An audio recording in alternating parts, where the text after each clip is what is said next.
Assalamu alaikum. Wa alaikum salam. Sorry, sister, for keeping you holding. Your question? Okay, there's three things, okay?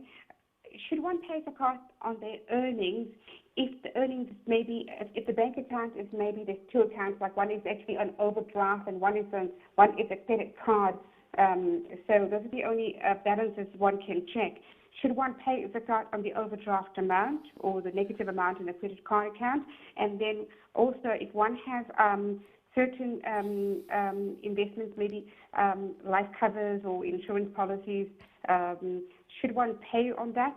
And if one has jewelry, should one pay on that? But one is living on debt money at the bank. What does one do? Okay, there's three aspects here. Okay, so sister, if you can just hold on with me, and because you've got three good questions. Okay, so the first point I want to make is, when you are calculating zakat, you don't calculate on each item separately.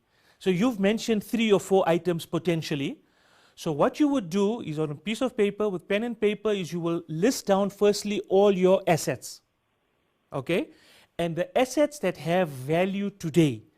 So a bank overdraft is a facility. You have access to it, but once you have access to it, effectively you are now indebted to the bank. So for all intents and purposes, that is not your money. That is money that you are borrowing. So that is not yours. You will not pay zakat on it to begin with. Okay.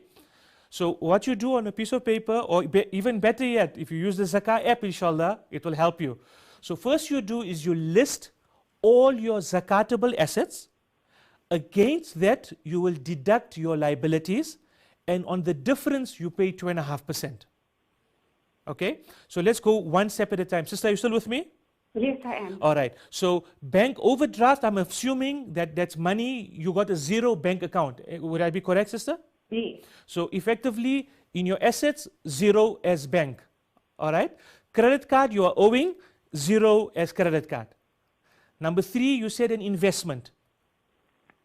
Yes. Okay, so right. give me an example. I don't want to know where, and I don't want to know how much. I'm talking about like life covers and funeral covers. Okay, so whatever of those investments has a cashable value, or what we would call a surrender value or a termination value, you will add that to your zakat asset register. So let's assume that value is 30,000 rand to begin with, right? So now you've got 30,000 on the plus section. Give me an example of the fourth that sister spoke about. We've lost that caller. So basically what you would do, if you use the Zakah app or old style pen and paper, on one side you will then add on all your zakatable assets. Against that, whatever you are owing, you will deduct, and you'll pay zakat on 2.5% on that value, inshallah.